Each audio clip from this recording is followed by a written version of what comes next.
Hey everyone, welcome to the Rochford Files with your host Andrew Rochford, coming to you from the Mile Highland City.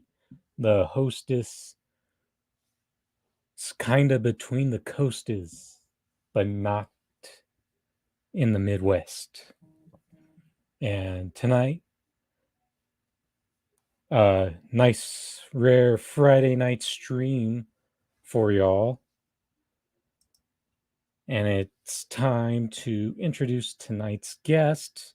She is part of the MCSC network, Glory Jones. Hello. How are Uh, you tonight? uh, I'm doing all right.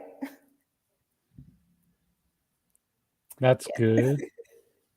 So I know that you have a really big activist background. So, and I also know that you uh, are really into basketball. So, what led to you being motivated to get involved in activism?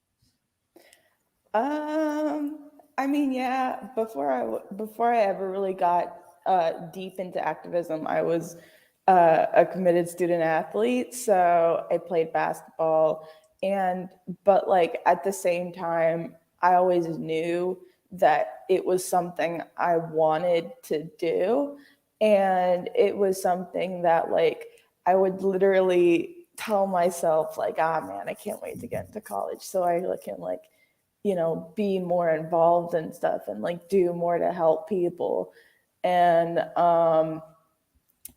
so like once I turned I helped in stuff kind of sparsely, and then I protested sparsely as well. But then when I got into college, I really got more involved in just like trying to help different causes in different ways. Like one of the first things I did was I was phone banking and text banking to try and get Amendment 4 passed in Florida, which would have restored voting rights to former convicted felons. Um, and then now I'm here telling people don't vote at all. So, um, so yeah. And then another big thing I did was in 2019 and 2020, especially, I was volunteering with the Tulsi Gabbard campaign. And that kind of gave me like a really nice boost into fully advocating for the issues that I was passionate about, like the environment, like foreign policy, anti-imperialism, um, and then also like free speech and free press with like journalism rights for someone like Julian Assange. And then that also turned into like more advocacy in general for political prisoners, because I also got active in the campaign for Commander X, who is a former activist and hacktivist currently incarcerated in Santa Rita Jail in Northern California for 10-year-old DDoS charges, because he organized and conducted several DDoS attacks on government websites because they criminalized encampments and then they criminalized feeding the homeless. So that's something that I got really involved in. And then in late in late 2020 was when I got invited on to Slow News Day, and that's when I really started getting into like conscientious journalism specifically, and I started like reporting on different events as well, different protests, and also started like doing more research and looking more into different like narratives around imperialism in the national security state and the surveillance state, and like using getting that information out as like another platform for activism and for advocacy for different causes. So yeah, and that's kind of like a short roundabout way of all of that. Yeah, it looks like that you've gotten quite used to making those coast to coast flights from California to Florida? Yeah, I went to school in Los Angeles, but I'm actually from Miami. So, got pretty accustomed to making that flight once or twice a year. And then, especially because my junior year and senior year, I made the coast to coast trip, but not to Miami, but to Washington, D.C. for a protest for Assange. So, I've uh, I've, I've traveled quite a bit. Yes, it's quite noticeable the times that you've tagged along with on the ground coverage that Convo Couch has provided in the past. Yeah. And they were softly recruiting me as well. So, at various points throughout protests, they would hand me the mic and be like, yo, what do you think? Describe what's happening. And I would just go with it. And then when I got invited on to Slow News Day and I went on there as Steve's co-host, they were like, God damn it, Steve, you stole her. And I was like, great. But, because we're fam, we still maintain that close relationship and stuff. And, we still do a lot of collaboration when it comes to on the ground, wherever we see each other. So, hasn't it been interesting as of late how the theme, when you see like these progressives win, like John Fetterman, Charles Booker, Summer Lee, how it exposes how certain people still don't take foreign policy seriously enough? Yeah, really. I mean, it's just a thing that so many people are like ignorant of. And then people going into Congress think that they don't have to, pay any mind to it or pay any attention to it. And they're just like, oh, well, I'm going in here to represent my district. And it's like, no, the problem is because you're in the US Congress, you are now in a position to dictate some of the foreign policy because unfortunately, like that's where expansion and imperialism has left us. So, you have to know your foreign policy. Otherwise, you're literally just going to be like entering this whole machine with no awareness in mind whatsoever, on top of like the fact that you're already entering like such a vile system to begin with. So. So now that we've got some people finally starting to arrive in, you should, especially WCSN, Marcus Cage. Uh, I'm gonna show you what the weather's like. I think you'll be surprised if you're not aware of the of the national weather. Is it gonna be like snowing? Oh my god. Yes, it's seriously snowing. More than halfway through May in Denver.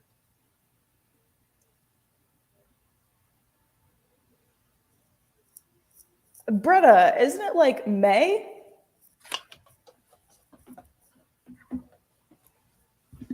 Yeah, more than halfway through May in Denver and snow.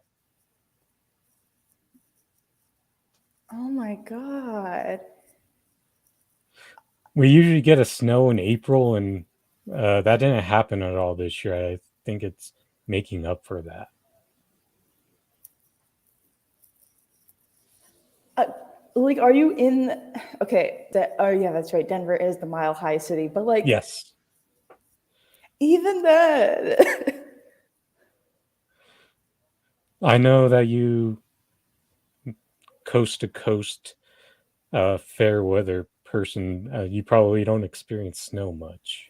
No, I never. I grew up in Florida literally my whole life. It's not even Florida, like between Miami-Dade and Broward County in South Florida, my whole life until I started going to school in LA. So, like, I've never experienced proper seasons. um, I've never had like a white Christmas, unless if we traveled somewhere else. like I've never had a proper like I've never experienced like a sustained period of time where there was snow. Like I think the most I've ever seen snow was like my mom took me to visit her. We went to visit my grandparents on my mom's side in Wisconsin in February, like a decade ago, and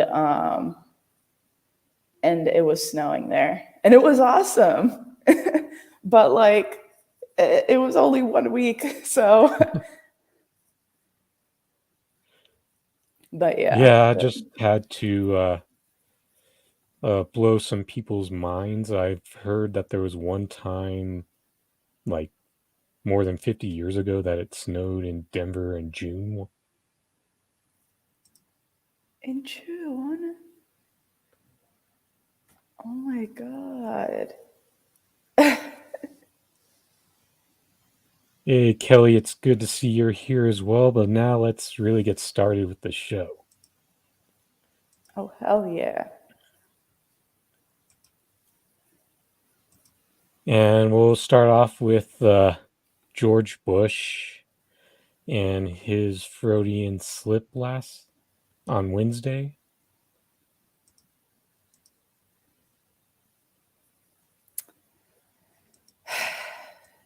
Just so accurate. In contrast, Russian elections are rigged. Political opponents are imprisoned or otherwise eliminated from participating in the electoral process. The result is an absence of checks and balances in Russia and the decision of one man to launch a wholly unjustified and brutal invasion of of Ukraine. Iraq. Anyway, 75. Ugh. So, do we need to play that again? I'm just like, I'm sure people have already seen it at this point, but I'm just like the people that fucking laughed at that, where he was like, "Oh, I wrote too," and then they're just like, "Oh, so funny, like so cheeky of you, George," and I'm just like, "Yeah, that's several 100,000 children and families that were bombed and died and are still occupied to this day. So like, shut up." Yeah, and the fact that we know that over this the Trump era, that liberals have been going out of the way to rehabilitate his image, and also with we know when liberals are laughing, they're not laughing in the same way that we do, because we know that it's because George Bush has gotten so comfortable with his image now that he can casually say that and not catch much flack from it, except from people who are serious about being anti-war, anti-imperialist, anti-sanctions like ourselves. Well, I mean, it's what was it called? Los Angeles, in Beverly Hills, they held this better discourse. No, that's not what it's called. But they held like this series. Oh, distinguished speakers. That's what it was called. They held a distinguished speakers series in a theater in Beverly Hills, and one of their speakers on the first day of like their conference was George Bush, and it was just like insane. And like at the protest we held outside, we were saying how amazing it was that like they held this in Beverly Hills and not like the South Central or downtown or anywhere else where like he just flat the fuck out would not be welcome. But like it's insane how like his image is getting actively rehabilitated despite despite being like a fucking war criminal. It's sad how he went from being a guy who was a pretty despised when you add up all the wars and a recession that, in addition to that, made people frustrated with him. And now they've allowed him to enter the space of being like a comedian. Literally, it's like people are stupid. It's And sad, but like, we've oh, I was just gonna say, and people just go along with it because ooh, he's rich, and ooh, he was a former president, so he has a level of perceived importance in society, and it's like, ugh. and when you look at it, stuff really started because Michelle Obama helped George Bush out with the face turn by giving uh, him candy. Yeah, she gave him candy. And then I remember in the White House Correspondents' Dinner, the last one that Barack Obama did, they had like a little video and George Bush was in it. And like the whole skit was like, you know, Bush teaching Obama how to adapt to society after being president again. And it's just like, really, we brought him back. And it's like, you know what, they're all one and the same anyways, so. And to say the least, that was actually the exact type of reaction that they wanted from Bush when he did that. They didn't want someone like a Mike Preisner to be there and shouting him down. Yep.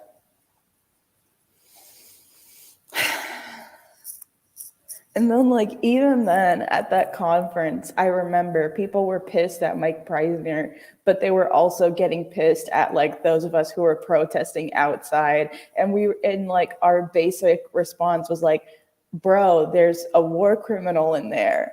Like, like this dude admitted to having lied us into an invasion of Iraq, which had severe ramifications on like not only American vets, but also like the people of Iraq who suffered immensely.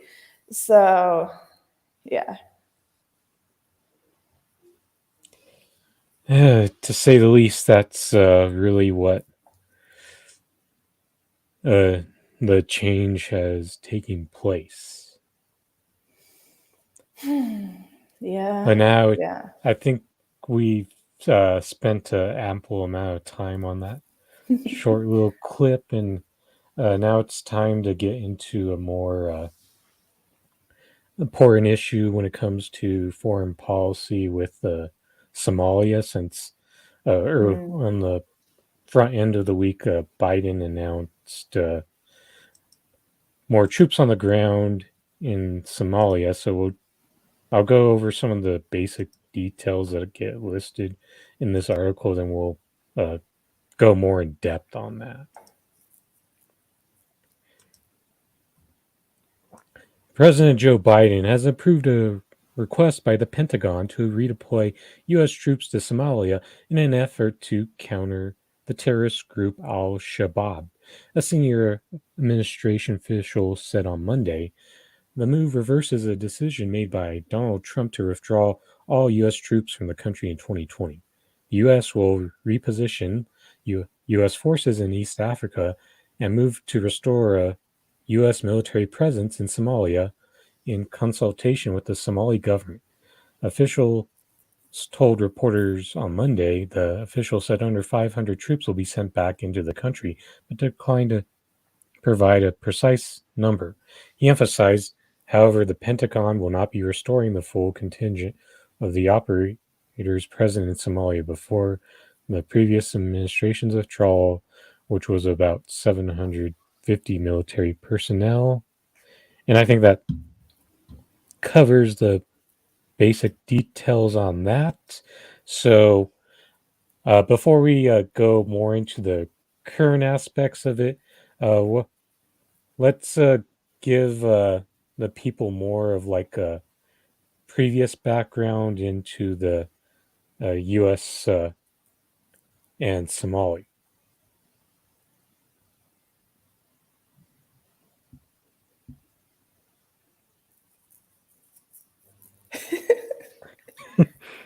Were you pulling something up, or did you want me to say something, or? Oh yeah, I was waiting for you now. I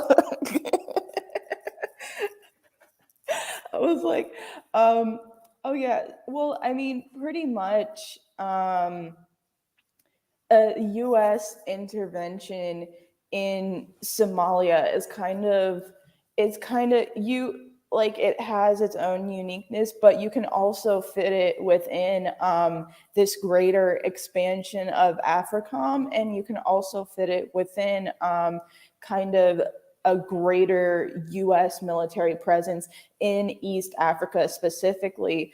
On May 15th, elections were held in Somalia, and they essentially reelected a leader who the U.S. had failed to negotiate with for, of course, an oil deal. So there's that in Somalia, and then there's also a lot of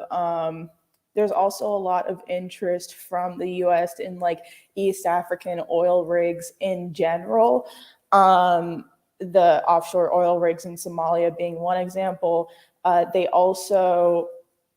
also conducted special ops, or at least conducted military operations from Djibouti, which is also in the Horn of Africa. And then obviously the U.S. and NATO are intervening in Ethiopia with their conflict with the Tigrayan People's Liberation Front.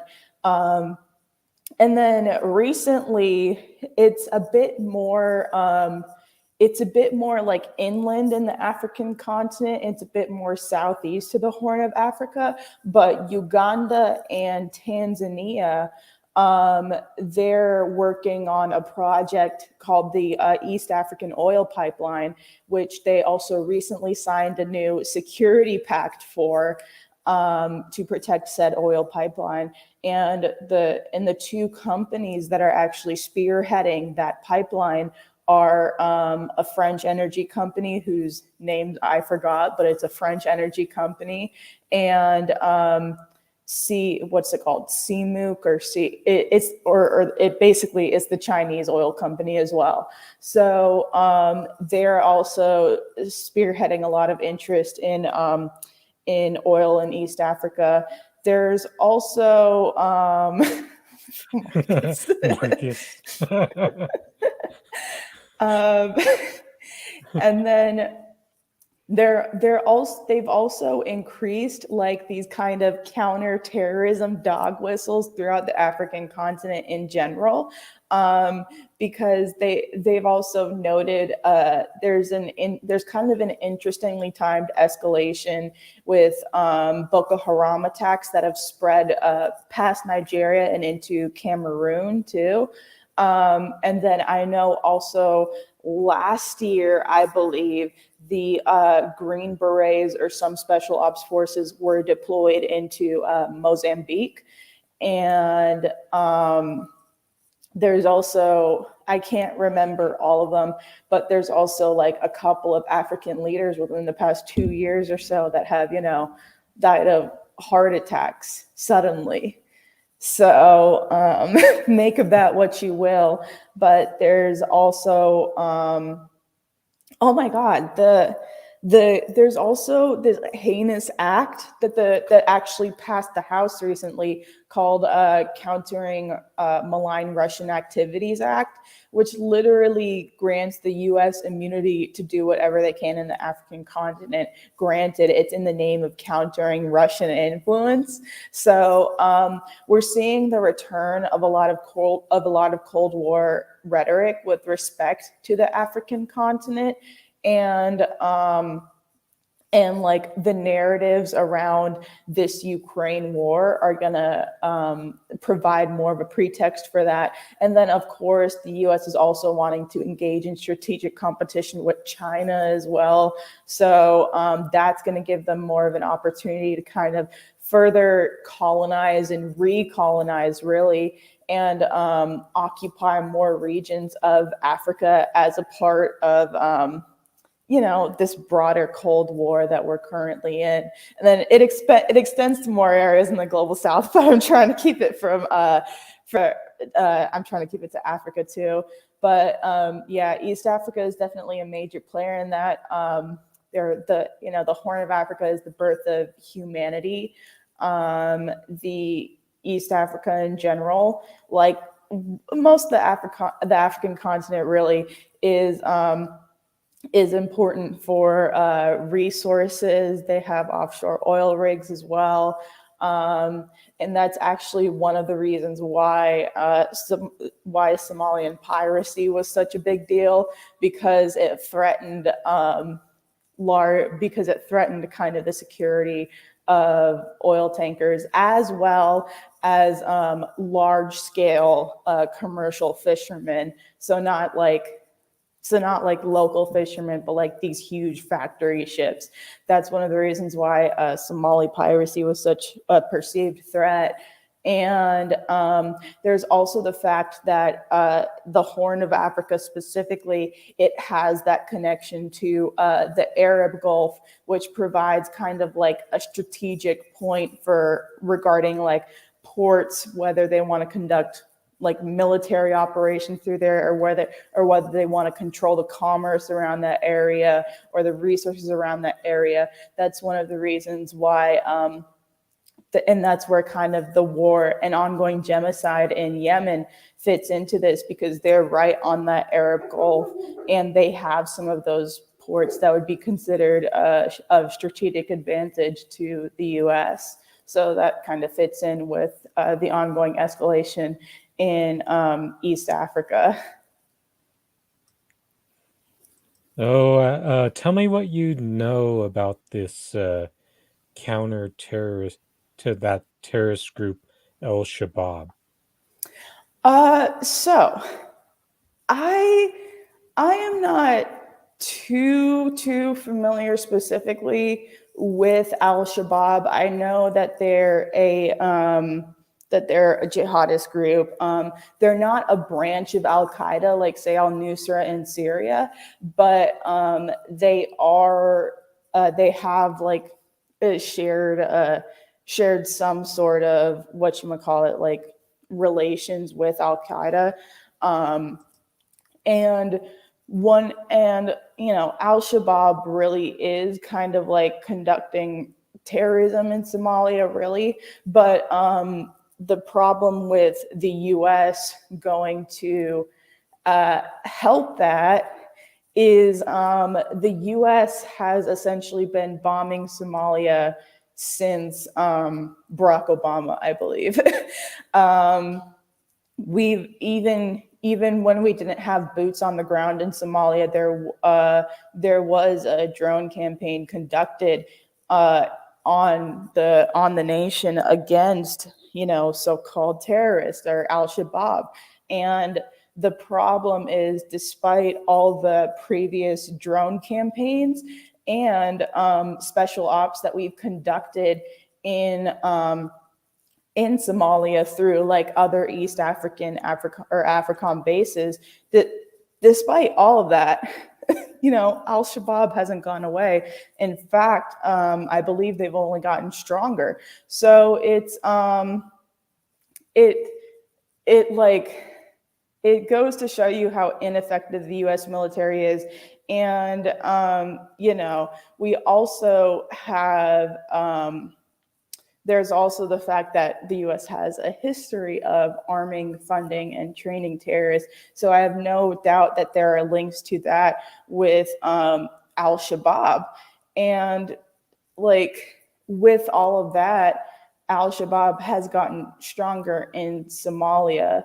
And again, like I said, this is despite the fact that the US has been conducting special operations and drone strikes in Somalia, as part of like an anti-terrorism campaign, which isn't working out at all.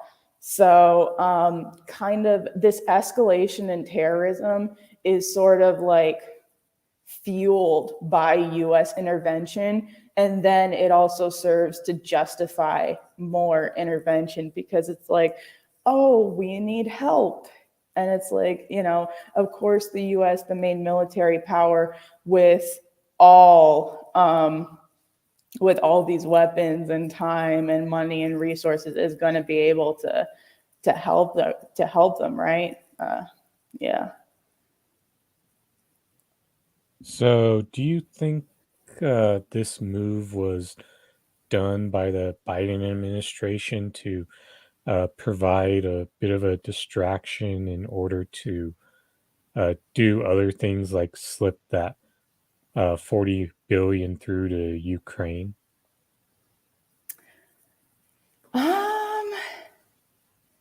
I don't think that Biden moving troops to Somalia was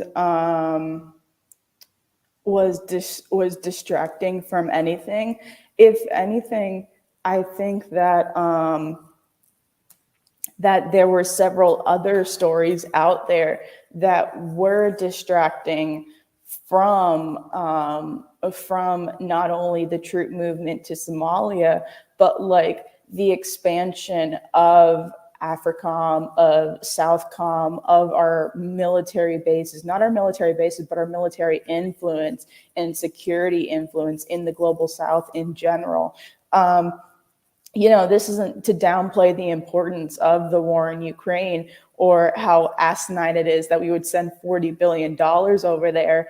But I think that one of the things that so much media coverage, so much skewed media coverage of the Ukraine war provides for the US is it kind of gives an opportunity for like them to implement all these Cold War era policies really in places around the global South in order to justify like all these security partnerships and in order to justify really all these occupations so they can control their resources and protect the stakes that they have in the global South. Yes, that would certainly sound more right to me, but I know that at the same time that U.S. imperialism in the African region doesn't get anywhere near the attention that we see given towards what has recently been the main topic of discussion with Russia and Ukraine. Mm-hmm.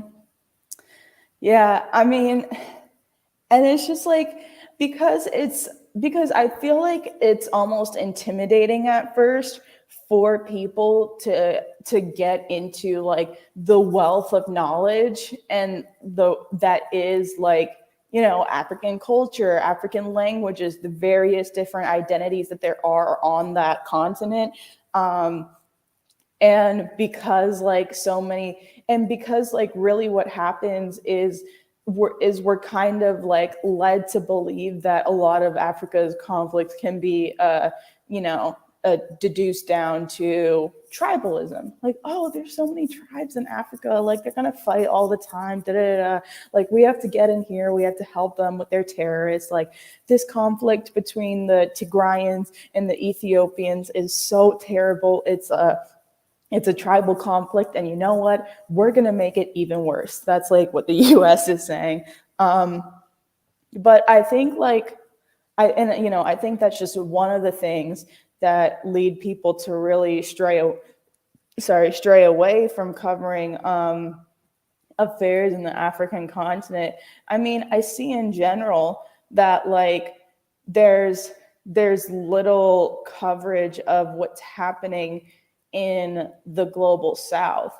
Every once in a while, we know what's happening in a place like Bolivia or Venezuela or Cuba or Nicaragua recently, or or we know what's happening in Yemen and Syria, but like there's not really much attention paid to like I don't know, like other parts of the global south, even within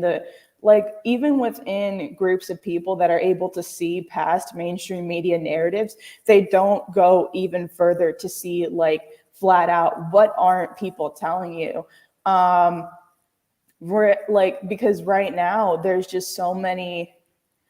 like such an escalation of not even like military influence, but just like security partnerships in general under the guise of protecting nations from terrorism from China or from Russia.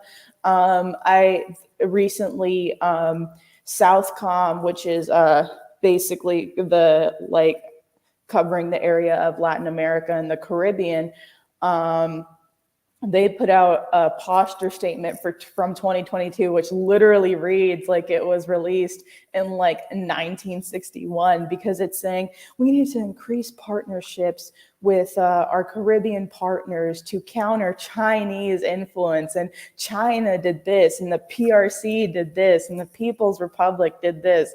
And it's like so gross. And then right now, actually, the trade winds exercises are happening, which is literally when Southcom and several branches of the U.S. military partner with other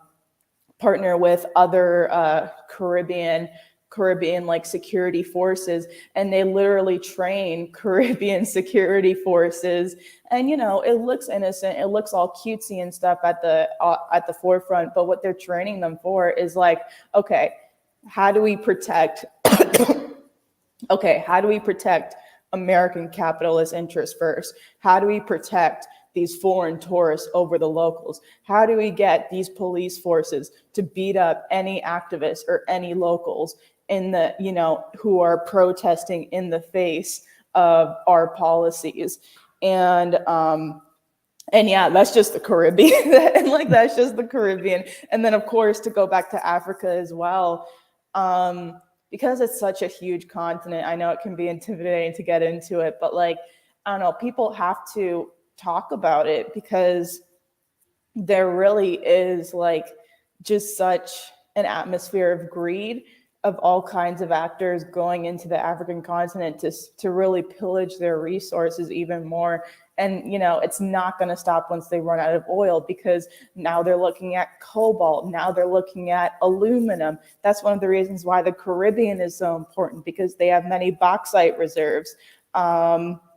They're going to look at nickel and iron and all these like green metals that you need to make like the electric cars and the electric vehicle batteries and the smart city infrastructure and the 5G and 6G infrastructure, like all of that. And so like the occupying and pillaging of the African continent is really going to like continue unless people can like, stand up to these companies, stand up to these nation states that are acting as like their spokesman in this. So I think Kelly brings up a good thing to go a bit more in depth with her question, being, is it true that only 386 people voted in the Somalian presidential election, and what did you make of that recent election? I actually don't know the answer to that. All I know is like a week or so or a couple days before the election, I read a news release that like Somalian elections were coming up, and I was like, oh, this is conveniently timed with an escalation and attacks on al-Shabaab.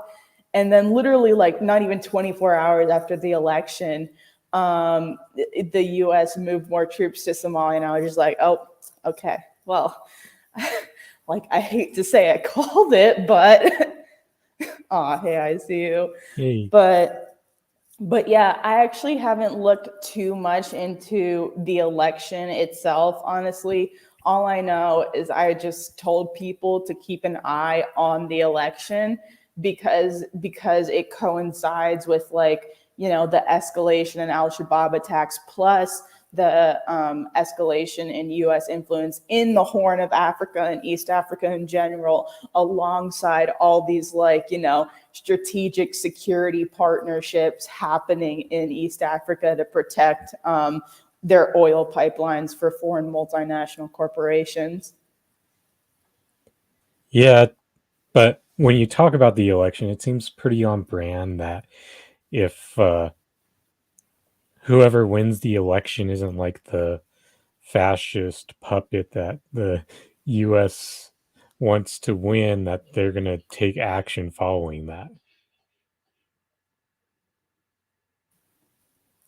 Yeah, pretty much. Um, like, like even the puppets are so disposable to the U.S. too, because like sometimes when it comes to the U.S., I feel like, you know, the moment that like they sense your usefulness falling, they just forget about you or they just off you if you refuse to leave. Like Juan Guaido, US completely forgot about him because like he essentially got memed into obscurity. But like with someone like Moise in Haiti, like he was still in power. So you of course you had to hire some like fucking Colombian mercenaries from Miami to do it. But yeah, like it's insane how so many of these governments, unfortunately, are just like puppets to the US and like subsidiaries of these multinational corporations. I remember when the WikiLeaks Cablegate first came out, one of the things it exposed was how Shell Oil like was literally bragging about how thoroughly they've like penetrated and infiltrated the Nigerian government. And I was just like, oh, okay, well, that's like so on brand for so many other African nations, unfortunately, because I mean, even when you have leaders like Thomas Sankara in Burkina Faso or like Patrice Lumumba in Congo, who are like, hey, maybe we should nationalize these resources and let the benefits of these resources go back to the local population. Like the moment that happened, the US and West are just like, nope, and they just off these leaders mercilessly, and you know it's led to the state where we are in today, where like leaders are either beholden to the US as puppets or they're beholden to you know, countries like China and Russia because they have to be, you know. Because if you're a truly independent African country, like, oh no, you're like you're a danger, honestly. Like self-sufficient like a self-sufficient and prospering African continent would be that isn't beholden to the US or the West would be such a nightmare for them, would be such like a detriment to the empire if they're not like sending all their profits right back to the US and these multinational corporations. Yeah, and I think this segment right here proves the diversity that people part of the MCSC network like you can have in being able to talk about other countries that you hardly get mentioned in terms of foreign policy and breaking through that son straw man. Yeah, I mean, there's I mean, to put it simply, like there really is so much history and culture in various places of the world that I believe you have to try and take into account when you're studying these places, when you're researching these places, but also like, you know, having to go through so much information like that can be intimidating. But like also you just have to accept that you're not going to know it all. It's like I try my best to research what's happening in the global south because it doesn't get enough attention. But like, you know, I am well aware that I don't know like even 15% of all the affairs that go on in like the African continent or even in the Caribbean, because there's just so much to know there. And you like, as long as you have that awareness, but you also have like the knowledge of what's happening, and you can have some kind, and like especially with the historical context of how the US like operates in the global south, like the US makes the analysis of the US foreign policy easy because they've operated on such an imperialist and foreign policy for ages now. So like it's easy to analyze these trends within that context. And, you know, unfortunately, most of the time when we do analyze trends in that context, we're often proven right. So like, you know, I wish I was wrong about an escalation in Somalia, but that's not the case. But yeah, as long as you keep in mind the general picture of how the US and the great powers and multinational corporations operate in and out of these like these different regions throughout the global south, then you can kind of infer your analysis from there while also being self-aware that like, you know, you don't know the affairs of like of such a vast region. I mean, like like it's so rich in history and culture. There's so much to know there. Like you're never gonna know everything. You know, I'm never even gonna know anything about like Nigerian political affairs. I mean, like there's 500 plus language groups in there. But I mean, I'm okay with that. Like, you know, we still gotta strive to be able to learn that. And by the way, Chris, Warriors in that series, honestly, I don't think Luka's going to carry them past the Warriors. I'm sorry. Like, no Yeah, I hate feel to the same Luka, way. but he's not carrying the Mavs past the Warriors like he did the like he did the Suns. Totally derailed it, but yeah. Yeah, I'll just say I was very glad on Sunday to see that the Suns had a nightmarish performance of a game because their fan base That was needed to be so humbled after bad. that I'm 4 game like, sweep they had against the Nuggets last year. yeah. Like, I mean, you know, like Chris Paul, he has a history of choking. We know that. I did not expect him to choke that bad to the point where they would come out in game 7 looking like they were like a middle school team after winter break. I just, yeah. Sai got us a bit off tangent for a moment, but one last thing I was gonna ask you is if you got the chance to go anywhere to cover uh, foreign relations on the ground, where do you choose first? I know that some of your MCSC uh, members have gone to the global south to cover elections. Where would you like to go first? That's literally such a hard question. Like there's so many places in the world I want to go. I definitely say a place in the global south. I'm going to rule out Jamaica because of personal bias and the fact that I do have family there, so I don't need an excuse to go there. So like even though I could say Jamaica, I'm going to rule it out to narrow my options slightly. But oh my god, this is still so hard. I would love to I could Haiti is a place that I've been studying more recently. I'd love to go to Ethiopia. I could go to Sudan because I am a huge history nerd, as y'all can probably tell. And Sudan is kind of one of the center points of Nubian of Nubian society and Nubian culture. So like, you know, being there, well, being able to cover the shit happening there.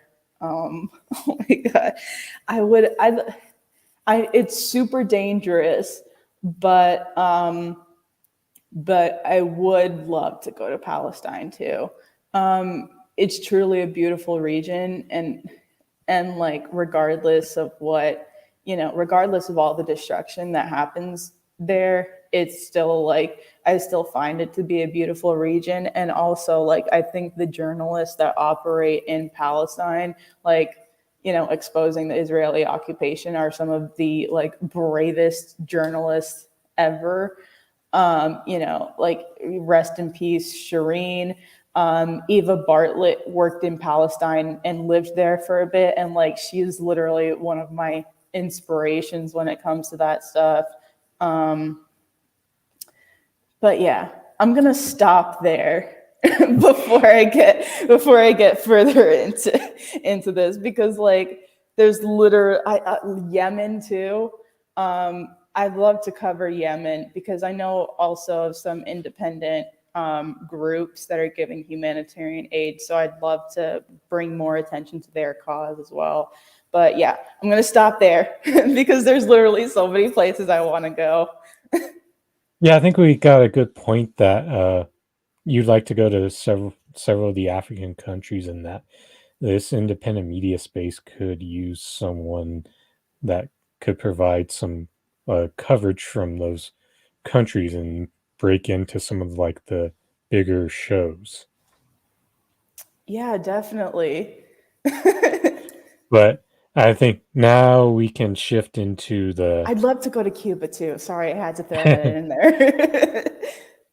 now we can shift into like the lighter parts of the show with this and the NBA just recently announced its Kareem Abdul-Jabbar Social Justice Champion finalist. So want to hear your thoughts on who was selected for that, and we'll go over the few players who just got nominated, the final nominees.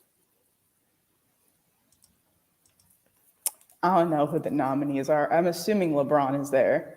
Oh, these are the 5 on the screen: Reggie Bullock, Drew Holiday, Jaren Jackson Jr., Carl I know Anthony Towns. exactly why Cat is there, I bet. God damn. We'll get into that.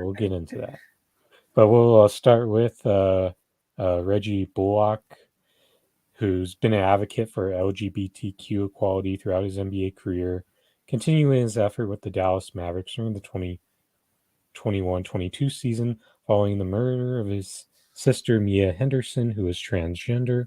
Bullock has focused on acceptance of all people by working to create truly inclusive communities through neighborhood engagement and national efforts around the LGBTQ movement, including participating in the NYC Pride March, GLAAD, Media Awards, and NBA relations with organizations that work in the LGBTQ space in the greater Dallas area, including Abounding Prosperity, Dallas Southern Pride, House of Rebirth, the Black Tie Dinner, the Resource Center, and the Malusha Booker Foundation.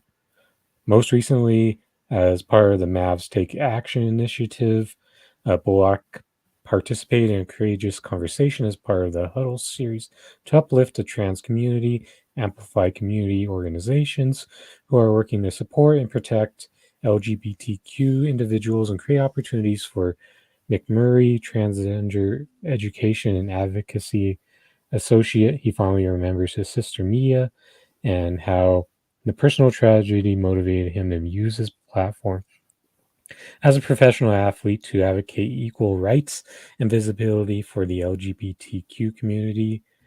The session, titled Voices Unheard, Uplifting Trans Perspectives, was released on National Day of Trans Visibility on March 31st, 2022. Additionally, Bullock created Remarkable, an organization developing revitalized spaces for a stable life in the LGBTQ community, and continues to advocate for equal rights and protections for the individuals, including writing an open letter to the NCAA protesting Idaho's House Bill 500. Bullock has selected Kinston teens as the recipient of his donations. So your thoughts on what Bullock has done? Yeah, I mean, Okay. Well, I'm not a fan of GLAAD. I'll put that out there right now. They're kind of one of the main companies on the forefront of censorship. So I don't really mess with a lot of the kind of corporate LGBTQ advocacy groups just because, they are corporate. But, I definitely think that like it's genuine on his part to want to help.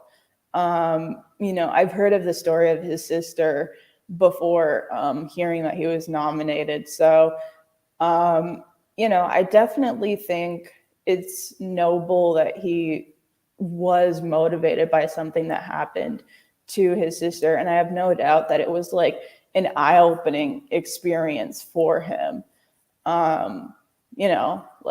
And just wanting to, I don't know, advocate to accept people as they fucking are. Um, so yeah, I'm glad that he was nominated. I definitely think that he deserves some credit for his advocacy because it's not often that you hear of NBA players that have a story like that. Yes, most definitely.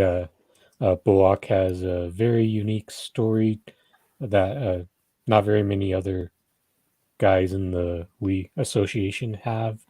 But next, we'll shift into the what led Drew Holiday to be a finalist. During the 21-22 season, Drew Holiday continued to support Black-led organizations and Black-owned businesses in Milwaukee and beyond. Through the Drew and Lauren Holiday Social Justice Fund, Holiday has provided funding and support to minority businesses to address social and economic equality that continue to prevent Black communities from upward mobility. In February 2022, he and his wife launched a third round of grant funding, committing another $1 million to Black-owned businesses and nonprofits in Milwaukee, New Orleans, Indianapolis, and Los Angeles. Working with Renee King, founder of Fund Black Founders, grantees receive coaching and training to expand their funding opportunities, including the creation of crowdfunding campaigns that increase community engagement. Beyond the funding and mentorship. Holiday intentionally partners with organizations that recognize the 360-degree model of providing funds, programming, and services, and is viewed as a leader in building stronger communities focused on economic development.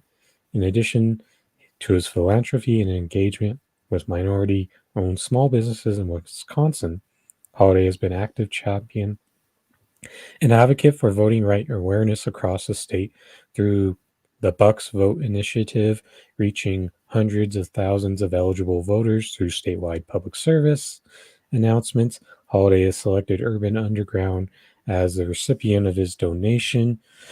I know that you're going to be skeptical of the whole push for voting, but what do you think of the rest of what was there? I definitely am. I one thing that I appreciate is the fact that he's actually looking to put his money where his mouth is, at least in some respects, and actually like help the Black community become prosperous.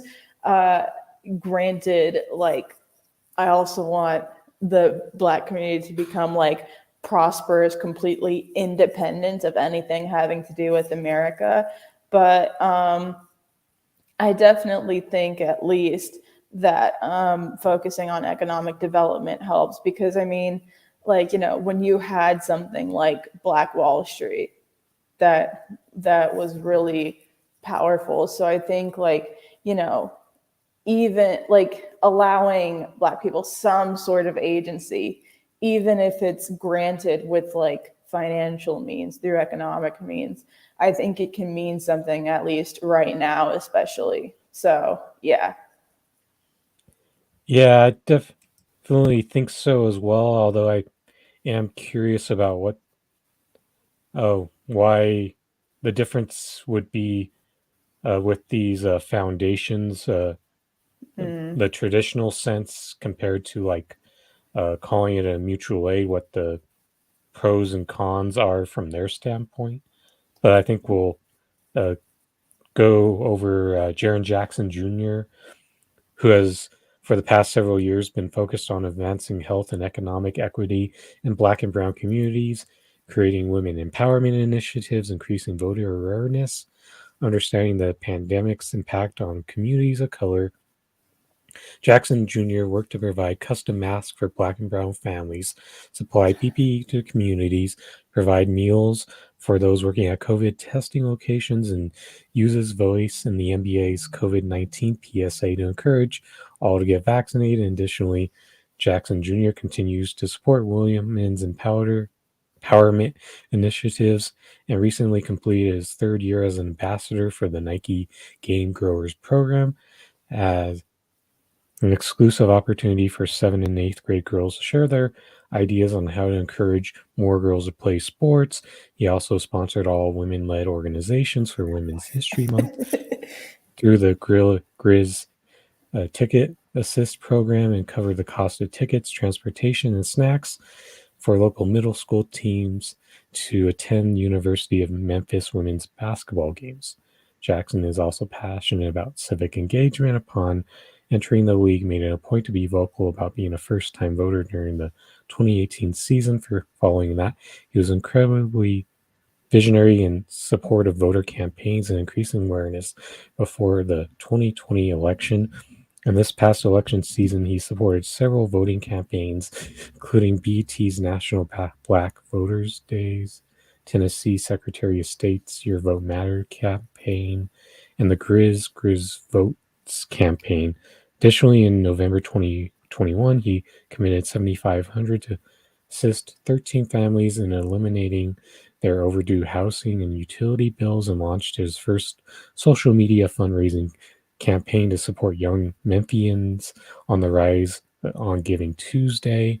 As a part of this much required campaign, he raised nearly $200,000 in one day to add to his personal donation to support local youth organizations, including Art Memphis Girls Inc., Memphis Slim House, Vance Avenue Youth Development Center, and Women's Foundation for Greater Memphis.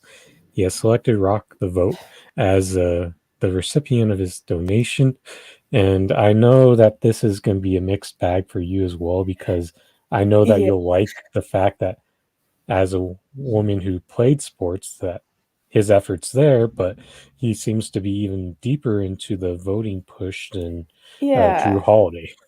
I mean, yeah, he's definitely like it's the quintessential social justice thing where it's just like I don't know. I definitely don't want him to win if the money is going to be going to Rock the Vote instead of like independent women's basketball teams or something. But I mean, like that's initially how I heard of Jackson was because of like his support on behalf of like girl basketball players, and that's one of the reasons why like he caught my eye, and I was just like, God, this is dope. Like, yes, like I love seeing that kind of stuff, just like encouraging, girls to not be afraid to get into sports and especially like actually supporting them in their games. Like that's something that's so huge when it comes to women's sports, especially is just showing up in numbers and supporting them. But also, yeah. I the voting stuff is just like I mean, I get it because like when I first got into politics, I used to be so enthusiastic about voting. Like it was one of my hallmark things to be able to like get my mail-in ballot from school in 2018 and vote in the midterms. But like and I was one of those people that was helping out at like student athlete voter registration drives and all that like good stuff. But seeing the way our election system work and how elections are really a facade, I'm just like, yeah, nah, like that's just not it.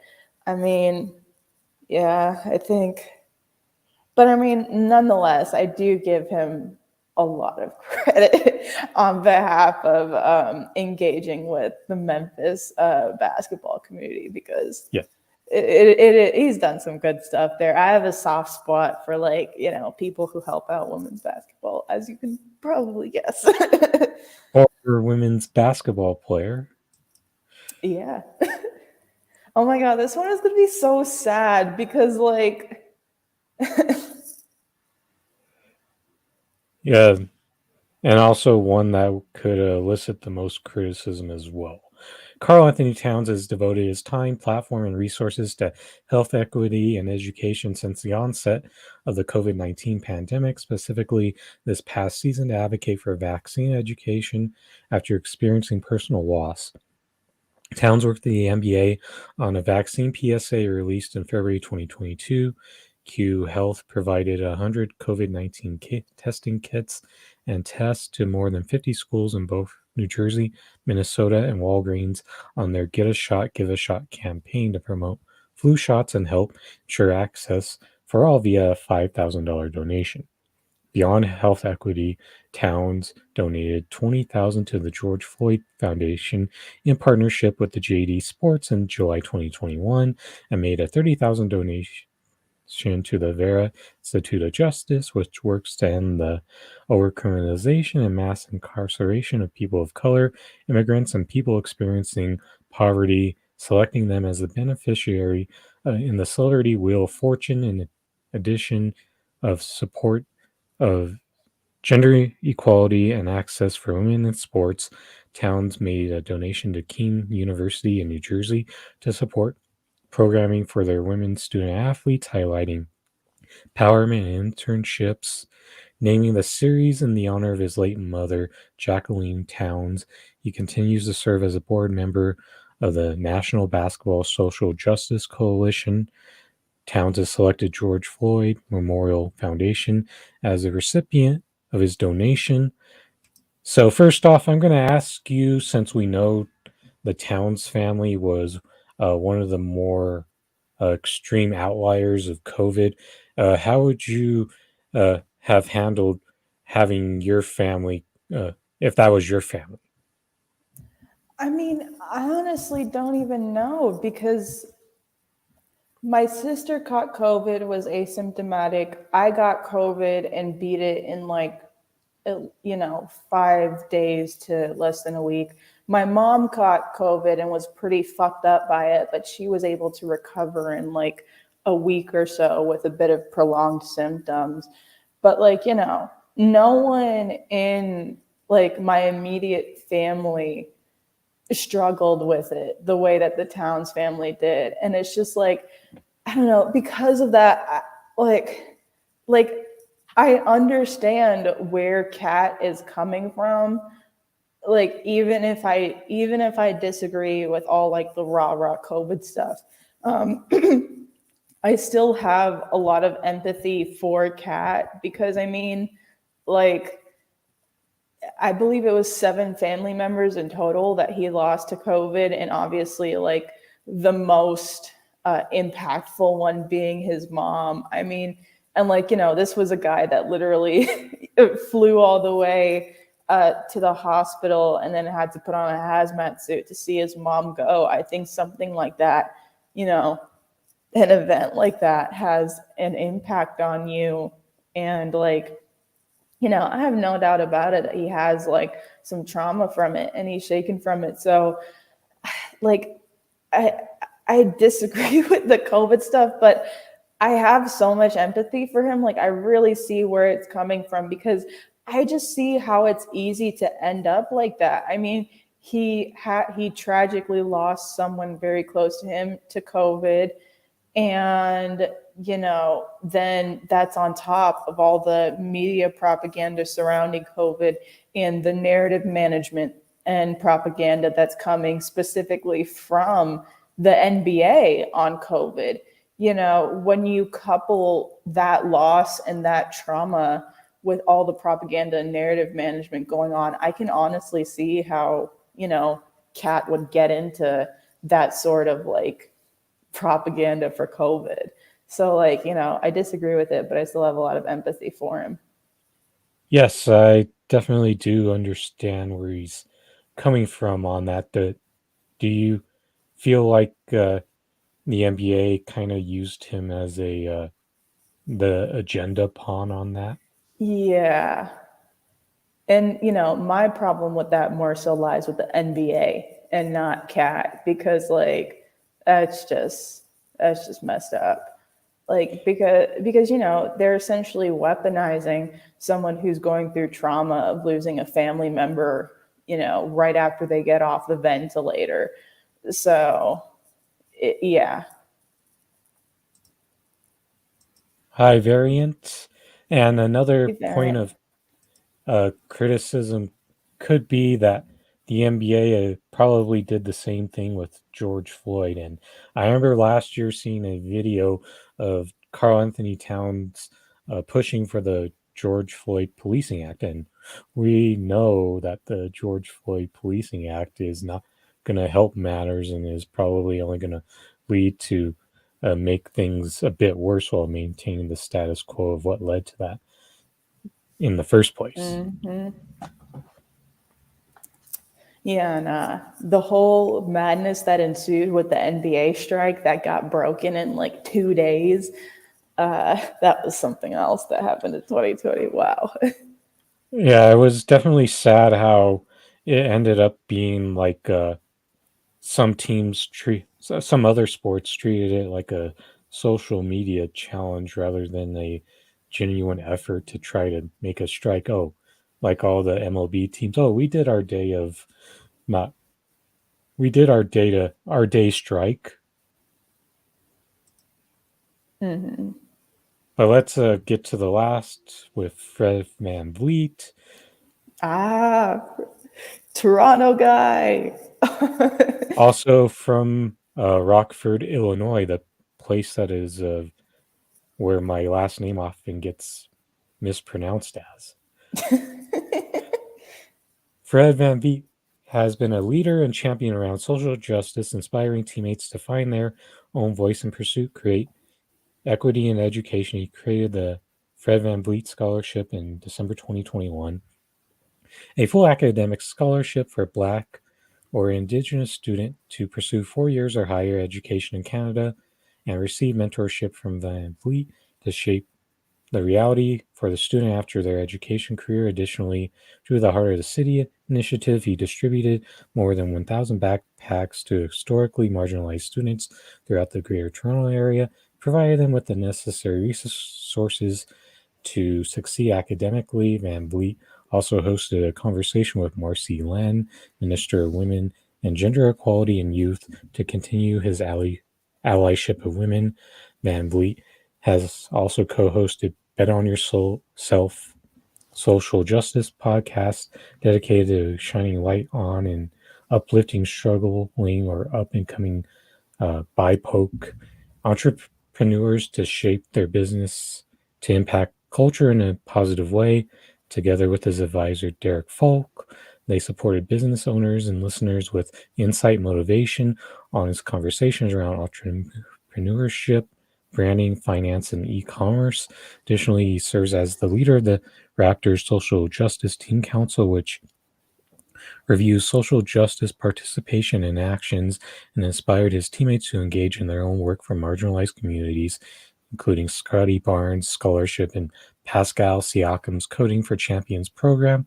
Van Vliet is currently in the process of creating an additional scholarship in his hometown of Rockford, Illinois, and planning for next season of the Bet on Yourself podcast to encourage BIPOC entrepreneurs. He has selected Penny Appeal Canada as the recipient of his donation.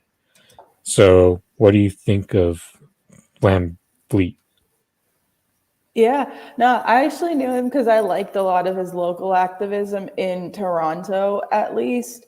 Um, I don't know too much about his entrepreneurship programs, but I know about what he's done for like the local basketball community in Toronto. And I mean, for context as well, like on my dad's side, I'm Jamaican, but they lived most of their life in the Jamaican community in Toronto, and like seeing basketball flourish in Toronto and seeing these young athletes gain all these opportunities in Toronto with the help of someone like Fred Van Vliet, like, it means a lot for that side of my family who's been like such huge basketball fans, and like basketball has provided, and sports in general has provided so many opportunities for like my dad's family. So yeah. Yeah, so I feel like Van Vliet may be more radical than he leads on to be. But at the Yeah. same time, do you think that you can be an entrepreneur and not have that be something that's exclusive to capitalism? I think you can. I think I think you can be like a respectable business owner and, not kind of fall into that whole like cycle of just, money worship that is like hyper capitalism. I think that you can still be, a small, like, even if it's like a business owner at the very least, I think you can do that. But like, it's the thing with the entrepreneurship that always like makes me wary is kind of like the whole mindset behind it, of that whole like grind culture, the whole, oh, I want to be a billionaire, I want to be the next Elon Musk. Like, nah, fuck that. I'm like like I want ideas of success that like shouldn't necessarily integrate hyper materialism or like a worship of money, or breaking your back or someone else's back for the purpose of like material gain, like something that really benefits your community there. Yeah, to sum it up, I think that the two that players that I'd like most would be Reggie Bullock or Fred Van Vliet, even though I Same. feel like it's gonna really end up being Carl Anthony Towns, I think given it's going the to end up agenda. being Cat because of all the COVID stuff, which is like I said, it's just so sad because like I really feel like his story was like weaponized more than emphasized with, because it's like, oh, what are you going to say to Carl Anthony Towns? He lost some family members for it. It's like, why would you weaponize that against him? Like, yeah, it's sad. And now we got to the point where we can get into the last segment of the show, and this is going to be in relation to the SI Sports Illustrated bikini cover reveal that happened on Monday. And you, Yeah, at face value, you may not think that this can't lead into a serious discussion, but I think it can. So yeah. let's I pull think that it up. can, but also I do want to preface that I have like 10 to 15 minutes left. I apologize. Yeah, I understand. We gotta jam this in now. So this is probably the most viral from Jordan Peterson, the most Uh, viral negative tweet in response. Sorry, not beautiful. No amount of authoritarian tolerance is going to change that. And this is the cover. And I know that if you're someone who's supportive of body representation in media, that it was very hard to look at the quote tweets of uh, the New York Post or several of these others, and it would be hard to find very many people willing to say the positive of Yumi Nu being selected for that cover. So, what do you think of the discourse that follows from this?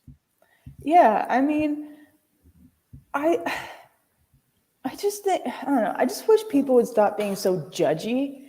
Like like this whole like, oh my god, no amount of authoritarian enforced tolerance is going to change that. Like, I don't know. I don't know how to put this like in the right way, but I mean, with regards to Sports Illustrated, like there were four different covers.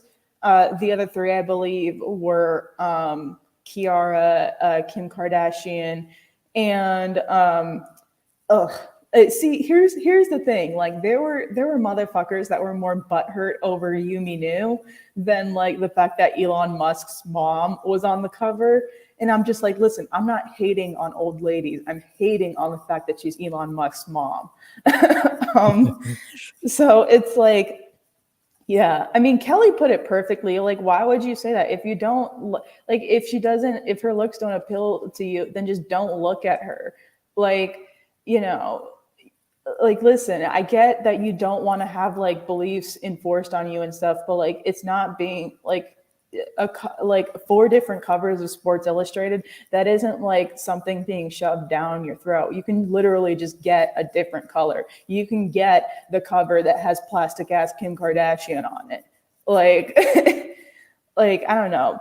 Like sometimes people just need to be like, why the hell? I don't know, like with regards to a lot of the negative thoughts, like why do you need to say that? Like there's honestly, like there's no need to declare that you don't find someone beautiful. Like there's no need to be like, oh, sorry, this isn't attractive to me. It's like they're not trying to appeal to you, you know? And at any rate as well, it's like, you also can't always judge someone just by how they look. I mean, it's about like a lifestyle thing. It's about like, how do you feel too? Like, I have no clue what this girl does for a lifestyle. I have no clue how much exercise Kim Kardashian does or Kiara does or Elon Musk's mom does. Like, I don't know any of that. I reserve my judgments for their character and not the way that they look. You know, I just think people are so superficial sometimes, and it's just like, you know what, you can just leave it, you know? Yeah, I'm going to say that one of the positives about the left is you don't see body shaming as much there. Than another thing to get into is, remember a few years ago when Ashley Graham got revealed as the cover model for the bikini issue? And I think during that time that was received more positively in comparison to this. And the fact that when you bring up the lifestyle and activity aspect of it, it seems like uh, at least for the mainstream acceptable plus size models, I it's kind of ironic that you see these conservatives get triggered, and I probably bet that this woman is probably more active than many of them are. Yeah, honestly. I mean, it's like, I don't know. Again, Kelly's spitting facts in the chats. She said, like, there's a fascination with thinness, and it's not just in America too. It's in like Europe. I think it's even worse in Europe actually. But like, there's such like a fascination with like being, you know, perfectly flat, or like, or you know, I know now like the whole thickness is being more accepted, which is like, yes, but like also because it's like, you know, it's not normal to be like a twig, you know, like women aren't going around, you know, weighing like, I don't know, like 100 pounds if they're 5'8" or something like that. You know, it's just unrealistic in today's day and age, especially. And like, even in places where women like are active, like you're active, so you're building muscles and mass, and it's like, okay, so now since the BMI is out of whack, like that's just not an acceptable body. Like, okay, but I mean, yeah, like I think health needs to, like, you can't judge someone's health purely by how they look. Like, yes, obviously sometimes there's like giveaways and stuff, but also like you can't judge how much someone is exercising, what they're eating all the time just by how they look. I mean, like in many instances, there's various people like Yumi Nu that are like leagues healthier than these incels, but they're the one getting shit for it, because it's like, because oftentimes what happened is like when you treat your body well, like when you have a good lifestyle, like an active and exercise in like a lifestyle of exercising and eating good, like you feel good. So you feel good enough and you feel confident enough in your own skin to be able to do like swimsuit shoots. So like then these people come in like, oh, well, this and this and this and this and this, and like, oh my God, not beautiful. Like I'm gonna buy it just to burn it, like that kind of shit. And it's just like, okay, bro, whatever. I think you've gotten into the next point I wanted to draw out was the fact that these incel types think the only way that they can ever get women to be more healthy is by tearing them down, when actually it's the opposite of that happens. When if they get accepted for who they are as they are now, that they have a better chance of uh, getting into self-improvement. Then it That's so also true. gets into the next point is they like to make these health conditionally based arguments against universal health care too. Yeah, nah, it's true. I mean, it's like, yeah, well, and especially like with regards to your earlier point, like it's just so on it because I mean, I totally lost my train of thought. But I mean, yeah, nah, it's oh yeah, like oftentimes when people are feeling ashamed, when people are feeling down, that that has a higher chance of leading to more unhealthy habits. And like, okay, yeah, like shaming someone into getting thinner, you might see results, but like how much of that is going to be because all they're doing is like eating nothing but watermelon and like detox? Like how much of that is going to be because they're starving themselves or they're bulimic, as opposed to like, genuinely letting someone feel comfortable and then like letting that motivate them into like continuing that like a healthy lifestyle. So it's like, I don't know, I feel like, no, I feel like being comfortable in your own skin is like more, sorry to get like my personal ideals on attractiveness into this, but I feel like being comfortable in your own skin is like more attractive and like pretty and appealing than someone who's like, a twig.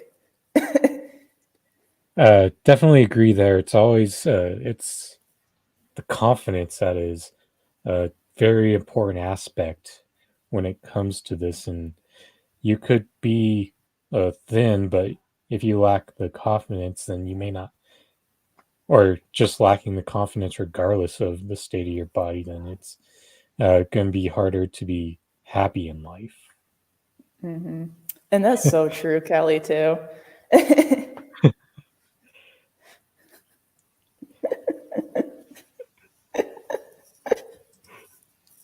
Yeah, no, I mean it's true. It's like, like like with the broad frame, I have broad shoulders. So like back then in society, like women with this kind of frame, it would be like, oh fuck yeah. Cause it's like, you could do everything. You can hunt, you can nurse a child, and it's like, you get into ancient societies, and now the history nerd is coming out, like those ancient matriarchal societies where you had like women that were dancers, women that were hunters, women that were warriors, and it's just like, oh, so fascinating. But I'll leave it there before I get into like the history, all the history dives. Yeah, just say the least. I think women's body diversity has been making progress, especially over the a little over this past decade, but there's still a good ways to go. Yeah, nah, definitely. So now we've reached the point where we've gotten to the end. And Glory, do you have anything you'd like to plug? I'm Glory. You can find me on the ground and around. I do like activism and on the ground reporting, of course, y'all know that. And I am co-host for Slow News Day with Steve Poikinen that airs every Sunday at 10 a.m. Pacific time, 1 p.m. East Coast time. And also a part of the MCSC network. There's that.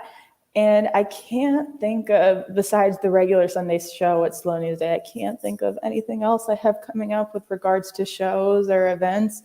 So I will put in one last plug for Commander X. His sentencing hearing is June 28th. So that is a little over a month from now. For any updates in that case, you can go to @FreeCommanderX_ on Twitter. But other than that, I can't think of anything else to plug right now. Thanks for having me on. This was an awesome show. I love the topics. Yes, thanks so much for joining me tonight. Please like, share, and subscribe, including sharing it to people that you haven't thought about sharing it to before. And I will probably have my next stream sometime on Sunday. And thanks so much to Glory Jones for joining me on the Rochford Files tonight. This is Andrew Rochford saying goodbye and good night. Love you.